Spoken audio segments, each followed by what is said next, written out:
कर्णबधिरांच्या मदतीसाठी सेतू संस्थेच्या वतीने वर्षभरात विविध उपक्रम राबवले जातात। त्यातून प्राप्त होणाऱ्या निधीतून कर्णबधिरांच्या विकासासाठी काम केलं जातं। नुकतंच सेतू संस्थेच्या पुढाकारातून पुण्याच्या अक्षरवेध संस्थेनं सावरकर समग्र दर्शन प्रयोगाचं आयोजन केलं होतं। गाणी, नाटक, सावरकरांच्या जीवनातील विविध पैलू या नाट्य प्रयोगाच्या माध्यमातून सादर झाले।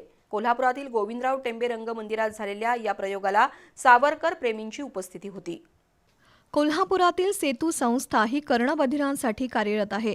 त्यांच्यासाठी अभ्यासिका तसंच आकाशकंदील, भेट कार्ड, गणेशमूर्ती बनवण्याच्या कार्यशाळा, शैक्षणिक मार्गदर्शन, निवासी शिबिरं, वाचन आणि चित्रकला स्पर्धा यासह विविध उपक्रमांचं आयोजन केलं जातं।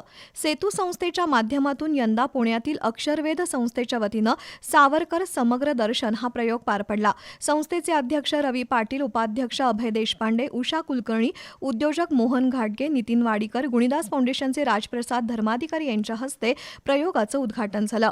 सावरकरांचं बालपण, त्यांचं शिक्षण, हिंदुत्ववादी विचार, इंग्रजांबद्दलचा लढा, काळ्या पाण्याची शिक्षा यासह सावरकरांचं जीवनचरित्र या माध्यमातून उलगडण्यात आलंय।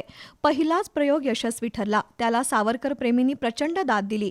यावेळी नगरसेविका दीपा ठाणेकर, डॉक्टर नंदकुमार जोशी, मिलिंद गुणे, माजी नगरसेवक अजित ठाणेकर, प्रशांत जोशी, मनोज मुनीश्वर, संजय लोंढे, अमरसिंग रजपूत, राजेंद्र चौगुले, नीलांबरी जाधव, दिलीप गुणे यांच्यासह रसिक उपस्थित होते।